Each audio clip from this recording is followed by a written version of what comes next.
Sulawesi Utara. Disinilah politik tidak dimulai di panggung pidato, tapi di Pelabuhan Bitung. Setiap simpul jaring membawa harapan, dan setiap kota solar bisa menentukan arah suara. Di kebun-kebun cengkeh Minahasa, harga bukan sekedar angka, tapi penentu nasib politik. Dari lubang tambang di Tanah Bolmong hingga meja proyek, aliran logistik menggantikan ideologi. Karena di Sulut kekuasaan lahir dari logistik. Harga kopra di Bitung menentukan arah suara. Kuota solar menyalakan mesin kampanye. Di jantung Sulawesi Utara, kekuasaan bertumbuh dari kantor dan ruang rapat, bukan dari panggung. Birokrasi bukan sekadar struktur, tapi jaring sosial yang menyalurkan legitimasi dan proyek. Setiap tanda tangan berarti satu akses baru ke proyek, lahan, dan jabatan. Di sini kekuasaan lahir dari jabatan dan jaringan pelayanan. Di Bolmong, suara tidak dicetak di kertas, tapi di batu dan rom solar. Mereka jarang tampil di baliho, tapi setiap izin tambang tak luput dari tanda tangan mereka. Di sini, politik berlangsung di meja makan malam, bukan di ruang sidang. Inilah poros keras kekuasaan Sulawesi Utara, oligarki alat berat, izin, dan solar.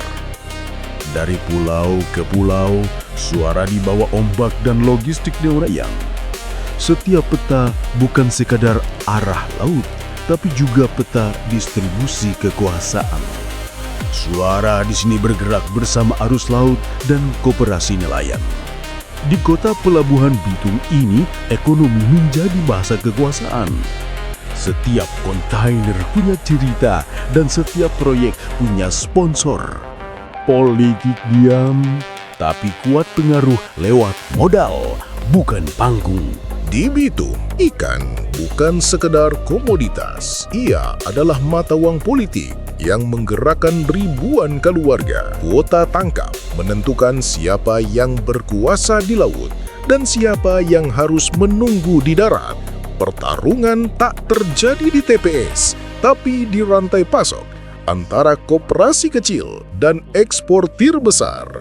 Di Desa Tambang, CSR bukan sekedar bantuan, ia adalah perpanjangan izin sosial untuk kekuasaan. Izin adalah mata uang politik. Setiap lembar dokumen berarti satu pintu pengaruh. Di Minahasa, Sitaro, Setiap butir cengkeh adalah suara. Saat harga naik, senyum tumbuh. Saat harga jatuh, arah politik ikut bergeser. Politik Sulut bisa berubah secepat harga pasar. Ketika timbangan memiring, dukungan pun berpindah. Di Likupang, Bunaken, ketika pariwisata tumbuh, yang diperebutkan bukan hanya lahan, tapi arah masa depan. Politik baru tumbuh dari lahan wisata, dari kompromi antara investasi dan kehidupan sehari-hari.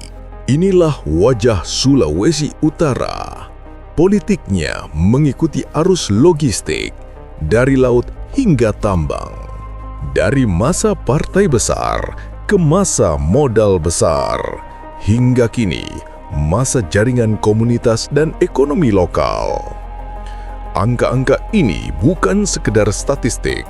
Ia menunjukkan bagaimana kekuasaan berpindah tangan dari partai ke jaringan logistik, dari oligarki partai ke oligarki logistik, kini ke oligarki komunitas. Di TPS, semua arus ekonomi akhirnya bermuara. Suara rakyat jadi angka, angka jadi kursi. Satu jari mencelup tinta, tapi di baliknya ribuan rantai suplai ikut bergerak.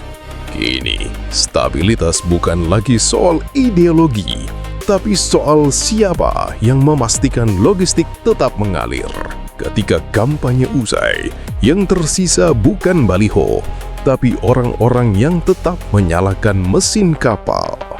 Di kebun cengkeh dan ladang kopra, di Minahasa, suara rakyat bukan seruan politik, tapi doa agar harga tak jatuh.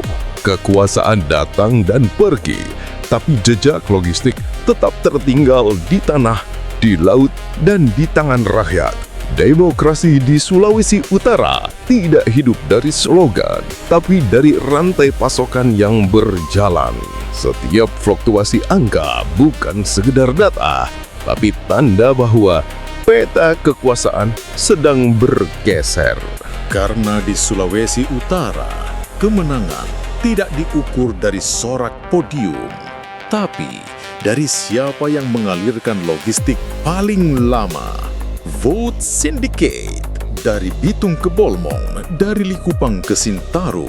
Kami tahu, politik dimenangkan bukan di pidato, tapi di pusat produksi. Kebenaran tidak akan viral, tapi ia akan tetap hidup selama masih ada yang berani menontonnya sampai akhir.